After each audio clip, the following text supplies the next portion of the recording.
ಈ ವಿಡಿಯೋದಲ್ಲಿ ನಾನು ರವಾ ಲಾಡು ಮಾಡೋದನ್ನು ತೋರಿಸ್ತಾ ಇದ್ದೀನಿ.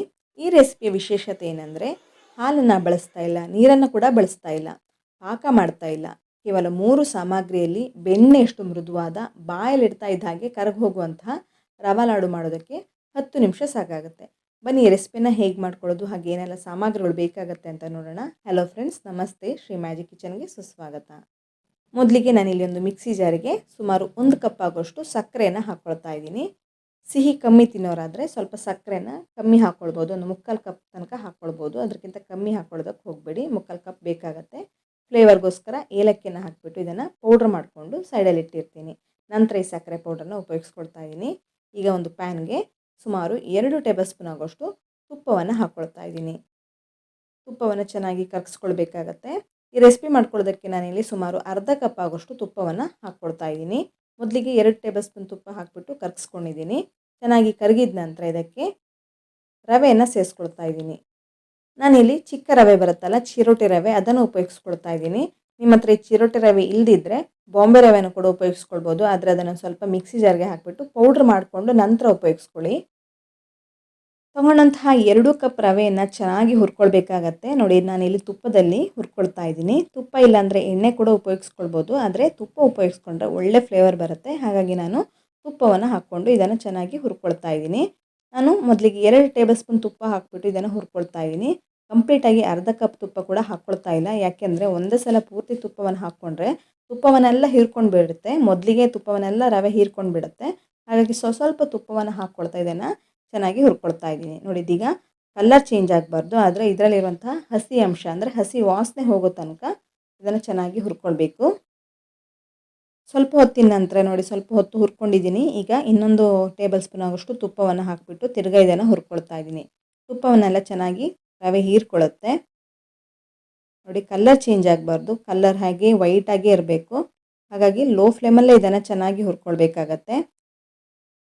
ಈ ರೀತಿ ಸ್ವಲ್ಪ ತುಪ್ಪವನ್ನು ಹಾಕ್ಕೊಳ್ತಾ ಹುರ್ಕೊಳ್ಳೋದ್ರಿಂದ ತುಪ್ಪವನ್ನು ಕೂಡ ಜಾಸ್ತಿ ಹೀರ್ಕೊಳ್ಳಲ್ಲ, ಹಾಗೆ ತುಪ್ಪ ಕೂಡ ಜಾಸ್ತಿ ಬೇಕಾಗಿಲ್ಲ ಈ ರವೆ ಲಡ್ಡು ಮಾಡೋದಕ್ಕೆ. ನೋಡಿ, ಈ ರೀತಿ ಚೆನ್ನಾಗಿ ಹುರ್ಕೊಳ್ಳೋದ್ರಿಂದ ರವೆ ಲಡ್ಡು ತಿಂತಾ ಇರುವಾಗ ಬಾಯಿಗೆ ಅಂಟಲ್ಲ. ಚೆನ್ನಾಗಿ ಹುರ್ಕೊಳ್ಬೇಕಾಗತ್ತೆ. ಇದು ತುಂಬ ಇಂಪಾರ್ಟೆಂಟ್ ಸ್ಟೆಪ್ಪು, ಇದನ್ನು ಹುರ್ಕೊಳ್ಳೋದು. ಈ ರೀತಿ ಚೆನ್ನಾಗಿ ಒಂದು 3-4 ನಿಮಿಷ ತನಕ ಹುರ್ಕೊಳ್ಬೇಕಾಗತ್ತೆ. ನೋಡಿದೀಗ ಒಳ್ಳೆ ಘಮ ಬರ್ತಾ ಇದೆ, ಆದರೆ ಲೈಟಾಗಿ ಕಲರ್ ಚೇಂಜ್ ಆಗಿದೆ, ಜಾಸ್ತಿ ಏನು ಕಲರ್ ಚೇಂಜ್ ಆಗಿಲ್ಲ. ಆವಾಗ ಗ್ಯಾಸ್ ಫ್ಲೇಮನ್ನು ಆಫ್ ಮಾಡಿಕೊಂಡು ಸುಮಾರು ಅರ್ಧ ಕಪ್ ಆಗೋಷ್ಟು ಕೋಕೋನಟ್ ಪೌಡ್ರನ್ನ ಹಾಕ್ಕೊಂಡಿದ್ದೀನಿ. ಇದು ಆಪ್ಷನಲ್ಲು, ಬೇಕಾದರೆ ಹಾಕ್ಕೊಳ್ಬೋದು. ಕೇವಲ 3 ಸಾಮಗ್ರಿಯಲ್ಲಿ ಇದನ್ನು ಮಾಡ್ಕೊಳ್ಬೋದು. ಈ ಕೋಕೋನಟ್ ಪೌಡ್ರ್ ಅನ್ನೋದು ಬೇಕಾಗಿಲ್ಲ. ಈ ರೀತಿ ಹಾಕಿಬಿಟ್ಟು ಚೆನ್ನಾಗಿ ಒಂದು ಸಲ ಮಿಕ್ಸ್ ಮಾಡ್ಕೊಳ್ಳಿ. ನಂತರ ಇದನ್ನು ಸ್ವಲ್ಪ ತಣ್ಣಗಾಗೋದೇ ಇಡಬೇಕಾಗತ್ತೆ. ರವೆನ ಸ್ವಲ್ಪ ತಣ್ಣಗಾಗಿಸ್ಕೊಳ್ಬೇಕಾಗತ್ತೆ, ತುಂಬ ಬಿಸಿ ಇರಬಾರ್ದು. ಸ್ವಲ್ಪ ಬಿಸಿ ಇದ್ದರೆ ತೊಂದರೆ ಇಲ್ಲ. ನೋಡಿ, ಈ ರೀತಿ ಸ್ವಲ್ಪ ತಣ್ಣಗಾದ ನಂತರ ಮೊದಲಿಗೆ ರೆಡಿ ಮಾಡ್ಕೊಂಡು ಇಟ್ಕೊಂಡಿದ್ದೀನಲ್ಲ ಸಕ್ಕರೆ ಪೌಡ್ರನ್ನ ಇವಾಗ ಇದಕ್ಕೆ ಸೇರಿಸ್ಕೊಳ್ತಾ ಇದ್ದೀನಿ. ನೋಡಿ, ಗ್ಯಾಸ್ ಸ್ಟವಿಂದ ಇಳಿಸ್ಕೊಂಡಿದ್ದೀನಿ ನಾನು. ಈಗ ಸಕ್ಕರೆ ಪೌಡ್ರನ್ನ ಹಾಕಿಬಿಟ್ಟು ಇದನ್ನು ಮಿಕ್ಸ್ ಮಾಡ್ಕೊಳ್ತಾ ಇದ್ದೀನಿ. ಉಳಿದಂತಹ ತುಪ್ಪವನ್ನು ಇವಾಗ ಸೇರಿಸ್ಕೊಳ್ತಾ ಇದ್ದೀನಿ. ಅರ್ಧ ಕಪ್ ತುಪ್ಪ ತೊಗೊಂಡಿದ್ದೆ, ಅದರಲ್ಲಿ ಒಂದು 2 ಟೇಬಲ್ ಸ್ಪೂನ್ ಉಳಿದಿದೆ. ಅದಿಷ್ಟನ್ನು ಹಾಕಿಬಿಟ್ಟು ಇದನ್ನು ಚೆನ್ನಾಗಿ ಮಿಕ್ಸ್ ಮಾಡ್ಕೊಳ್ತಾ ಇದ್ದೀನಿ. ಈ ರೀತಿ ಚೆನ್ನಾಗಿ ತುಪ್ಪವನ್ನು ಕೂಡ ಹಾಕ್ಕೊಂಡು ಮಿಕ್ಸ್ ಮಾಡ್ಕೊಂಡಿದ್ದಾಯಿತು. ಸಕ್ಕರೆ ಪೌಡ್ರನ್ನ ಚೆನ್ನಾಗಿ ಮಿಕ್ಸ್ ಮಾಡ್ಕೊಂಡಿದ್ದಾಗಿದೆ. ನಾನು ರವೆ ಲಾಡು ಮಾಡೋದಕ್ಕೆ ಹಾಲು ಅಥವಾ ನೀರನ್ನು ಬಳಸಿಲ್ಲ, ಪಾಕ ಮಾಡ್ಕೊಂಡಿಲ್ಲ. ಹಾಗಾಗಿ ಉಂಡೆ ಕಟ್ಟೋದಕ್ಕೆ ಬೈಂಡಿಂಗ್ ಇಲ್ಲ. ಇದಕ್ಕೋಸ್ಕರ ನಾನು ಏನು ಮಾಡ್ತಾಯಿದ್ದೀನಿ ಅಂದರೆ ಮಿಕ್ಸಿ ಜಾರ್ಗೆ ಹಾಕ್ಕೊಳ್ತಾ ಇದ್ದೀನಿ. ನೋಡಿ, ಈ ರೀತಿ ಮಿಕ್ಸಿ ಜಾರ್ಗೆ ಹಾಕಿಬಿಟ್ಟು ಒಂದು ಸ್ವಲ್ಪ ಇದನ್ನು ಗ್ರೈಂಡ್ ಮಾಡ್ಕೊಳ್ತಾ ಇದ್ದೀನಿ. ಇದನ್ನೊಂದು ಸ್ವಲ್ಪ ಮಿಕ್ಸಿ ಜಾರ್ಗೆ ಹಾಕಿಬಿಟ್ಟು ಪೌಡ್ರ್ ಮಾಡ್ಕೊಂಡ್ರೆ ಆಯಿತು. ನೋಡಿ, ಈ ರೀತಿ ಚೆನ್ನಾಗಿ ಬೈಂಡಿಂಗ್ ಬಂದಿದೆ, ಚೆನ್ನಾಗಿ ಅಂಟ್ತಾ ಇದೆ. ಆವಾಗ ನೋಡಿದ್ರೆ ಉಂಡೆ ಕಟ್ಟೋಕ್ಕಾಗ್ತಾ ಇರಲಿಲ್ಲ. ಇವಾಗ ನೀಟಾಗಿ ಉಂಡೆ ಕಟ್ಕೊಳ್ತಾ ಇದ್ದೀನಿ. ಇದನ್ನು ಬ್ಯಾಚ್ ವೈಸ್ ಮಾಡಿಕೊಂಡು ಒಂದು ಸಲ ಪೌಡ್ರ್ ಮಾಡಿಕೊಂಡು ಈ ರೀತಿ ಪ್ಲೇಟ್ಗೆ ಹಾಕ್ಕೊಳ್ತಾ ಇದ್ದೀನಿ. ನೋಡಿ, ಒಂದು ಬ್ಯಾಚ್ ಮಾಡ್ಕೊಂಡಿದ್ದಾಗಿದೆ. ಈಗ ಇನ್ನೊಂದು ಬ್ಯಾಚ್ ಮಾಡಿಕೊಂಡು ಇನ್ನೊಂದು ಬ್ಯಾಚಲ್ಲಿ ಇದನ್ನು ಪೌಡ್ರ್ ಮಾಡಿಕೊಂಡು ಈ ರೀತಿ ಪ್ಲೇಟಲ್ಲಿ ಹಾಕ್ಕೊಳ್ತಾ ಇದ್ದೀನಿ. ನೋಡಿ, ಎಲ್ಲವನ್ನು ಮಾಡ್ಕೊಂಡಿದ್ದಾಯಿತು. ಇವಾಗ ಇದರಿಂದ ಉಂಡೆಗಳನ್ನು ಮಾಡ್ಕೊಳ್ಬೋದು ತುಂಬ ಸುಲಭವಾಗಿ. ಈಗ ಹೆಚ್ಚು ಸಮಯ ಕೂಡ ತಗೊಳ್ಳಲ್ಲ. ಈ ರೀತಿ ಮಾಡ್ಕೊಳ್ತಾ ಇದ್ದೀನಿ. ಇದರಿಂದ ಈಗ ನಾನು ಉಂಡೆಗಳನ್ನು ಮಾಡ್ಕೊಳ್ತಾ ಇದ್ದೀನಿ. ನೋಡಿ, ಈ ರೀತಿ ಉಂಡೆಗಳನ್ನು ಮಾಡ್ಕೊಳ್ತಾ ಇದ್ದೀನಿ. ಈ ರೀತಿ ಮಾಡಿಕೊಂಡ್ರೆ ಹಾಲು ಬೇಕಾಗಿಲ್ಲ, ಪಾಕ ಬೇಕಾಗಿಲ್ಲ, ನೀರು ಕೂಡ ಉಪಯೋಗಿಸ್ಕೊಳ್ತಾ ಇಲ್ಲ. ಇದನ್ನು ನೀವು ತಿಂಗಳುಗಟ್ಟಲೆ ಸ್ಟೋರ್ ಮಾಡಿನೂ ಇಟ್ಕೊಳ್ಬೋದು. ರವೆ ಲಾಡು ಒಂದು ಚೂರು ಹಾಳಾಗಲ್ಲ, ಯಾಕೆಂದರೆ ನಾನಿಲ್ಲಿ ಹಾಲು ನೀರು ಏನು ಬಳಸದೇ ಇರೋ ಕಾರಣ ಜಾಸ್ತಿ ದಿವಸ ಇಟ್ಟರೂ ಹಾಳಾಗಲ್ಲ ಇದು. ಈ ರೀತಿ ಚಿಕ್ಕ ಚಿಕ್ಕದಾಗಿ ರವೆ ಲಾಡುಗಳನ್ನು ಮಾಡ್ಕೊಳ್ತಾ ಇದ್ದೀನಿ. ತುಂಬ ಸಾಫ್ಟಾಗಿ ಬೆಣ್ಣೆ ಅಷ್ಟು ಮೃದುವಾಗಿರುತ್ತೆ. ನೋಡಿ ಕಾಣಿಸ್ತಿರ್ಬೋದು ಎಷ್ಟು ಸಾಫ್ಟಾಗಿದೆ ಅಂತ. ಎಲ್ಲ ರವೆ ಲಾಡುಗಳನ್ನು ಮಾಡ್ಕೊಂಡಿದ್ದಾದ ನಂತರ ಮೇಲ್ಗಡೆ ಬೇಕಾದರೆ ಈ ರೀತಿ ಡ್ರೈ ಫ್ರೂಟ್ಸನ್ನು ಚಿಕ್ಕದಾಗಿ ಇಟ್ಕೊಳ್ಬೋದು. ನಾನಿಲ್ಲಿ ಬಾದಾಮನ್ನು ಚಿಕ್ಕದಾಗಿ ಕಟ್ ಮಾಡಿಕೊಂಡು ಇಟ್ಕೊಳ್ತಾ ಇದ್ದೀನಿ. ಪ್ರತಿಯೊಂದು ಲಾಡುಗೂ ಇಟ್ಕೊಳ್ತಾ ಇದ್ದೀನಿ. ಬೇಡ ನೀವು ಹಾಗೆ ಸರ್ವ್ ಮಾಡ್ತೀರಂತಿದ್ರೆ ಹಾಗೆ ಕೂಡ ಸರ್ವ್ ಮಾಡ್ಬೋದು.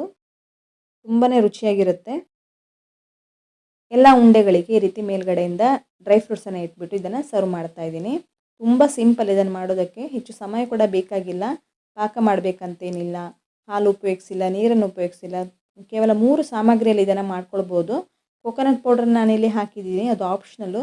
ಬೇಕಾದರೆ ಹಾಕ್ಕೊಳ್ಳಿ, ಅದು ಹಾಕ್ಕೊಂಡ್ರೆ ತುಂಬ ರುಚಿಯಾಗಿ ಬರುತ್ತೆ. ಇಲ್ಲಾಂದರೆ 3 ಸಾಮಗ್ರಿ ಸಾಕು, ಇದನ್ನು ರೆಡಿ ಮಾಡ್ಕೊಳ್ಬೋದು. ರವೆ, ಸಕ್ಕರೆ ಹಾಗೆ ತುಪ್ಪ ಇದ್ದರೆ ಸಾಕಾಗುತ್ತೆ. ನೋಡಿ ಇದೀಗ ರುಚಿಯಾದ ಬೆಣ್ಣೆಯಷ್ಟು ಮೃದುವಾದಂತಹ ರವೆ ಲಾಡಿದೀಗ ಕಡಿಮೆ ಸಮಯದಲ್ಲಿ ಕಡಿಮೆ ಸಾಮಗ್ರಿಯಲ್ಲಿ ಹೆಚ್ಚು ಕಷ್ಟಪಡದೆ ಇದನ್ನು ರೆಡಿ ಮಾಡ್ಕೊಳ್ಬೋದು. ನೋಡಿ ಕಾಣಿಸ್ತಿರ್ಬೋದು.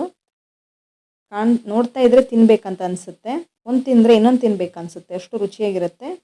ಹೆಚ್ಚು ಕಷ್ಟಪಡಬೇಕಂತಿಲ್ಲ ಇದನ್ನು ಮಾಡ್ಕೊಳ್ಳೋದಕ್ಕೆ. ಇದೀಗ ಒಂದನ್ನು ಓಪನ್ ಮಾಡಿ ತೋರಿಸ್ತಾ ಇದ್ದೀನಿ. ಒಳಗಡೆ ಟೆಕ್ಸ್ಚರ್ ಕೂಡ ನೋಡ್ಕೊಳ್ಬೋದು ನೀವು ಯಾವ ರೀತಿ ಬಂದಿದೆ ಅಂತ. ನೋಡಿ ಕಾಣಿಸ್ತಿರ್ಬೋದು. ನೋಡಿ ಸಾಫ್ಟಾಗಿರುತ್ತೆ. ಮನೆಗೆ ಗೆಸ್ಟ್ ಬಂದಾಗ, ಹಬ್ಬಕ್ಕೆ, ವಿಶೇಷ ಸಂದರ್ಭಕ್ಕೆ ಈ ರೀತಿಯ ರವೆ ಲಾಡನ್ನು ಒಂದ್ಸಲ ಟ್ರೈ ಮಾಡಿ ನೋಡಿ. ಹೇಗೆ ಬಂತು ಅಂತ ನನಗೆ ಕಮೆಂಟ್ ಮಾಡಿ ಹೇಳಿ. ನಾನು ಶೇರ್ ಮಾಡ್ತಾ ಇರುವಂತಹ ಎಲ್ಲ ರೆಸಿಪಿಗಳು ನಿಮಗೆ ಇಷ್ಟವಾಗ್ತಾ ಇದ್ದರೆ ವಿಡಿಯೋಕ್ಕೊಂದು ಲೈಕ್ ಮಾಡಿ. ನಿಮ್ಮ ಫ್ರೆಂಡ್ಸ್ ಹಾಗೂ ಫ್ಯಾಮಿಲಿ ಮೆಂಬರ್ಸೊಂದಿಗೆ ಈ ವಿಡಿಯೋವನ್ನು ಶೇರ್ ಮಾಡೋದಕ್ಕಂತೂ ಮರೆಯಲೇಬೇಡಿ. ಇನ್ನೂ ಹೆಚ್ಚಿನ ರೆಸಿಪಿಗಳೊಂದಿಗೆ ಸಿಗೋಣ. ಧನ್ಯವಾದಗಳು.